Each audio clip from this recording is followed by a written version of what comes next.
New at 5, early voting is officially over, and tomorrow the polls will open for the 12th Congressional District special election. And while turnout has been high, there has been some confusion and efforts to mislead voters. NBC4's Ohio State House newsroom reporter Jason Aubrey has the story.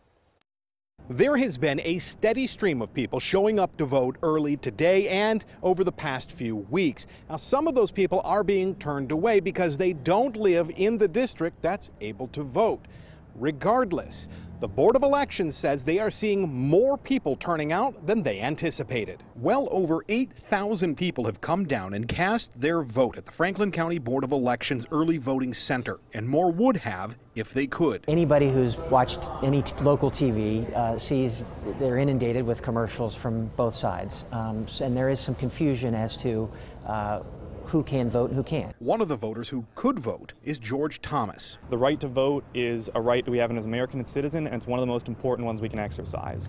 And obviously, any process or any attempt to interfere with that is a major problem. There has been some concern over misleading text messages ahead of this special election. People have reached out to us that they've received text messages about polling location changes and to vote absentee. And it doesn't stop with texts. Today, one of our viewers told us she has received multiple phone calls from a spoofed phone number telling her to go to the wrong place to vote. We at the Board of Elections do not send text messages.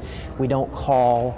We send a postcard in the U.S. mail to the address that we have on file. If you have any concerns about if you can vote or where you should go, you can call the Board of Elections. Franklin County took things a step further, and they sent all of these announcements to the polling locations throughout the county that are not being used, so that if you go to your polling location tomorrow and see one of these, you'll know that you are not able to vote in the 12th Congressional District special election. Local for you in Franklin County, Jason Aubrey, NBC4.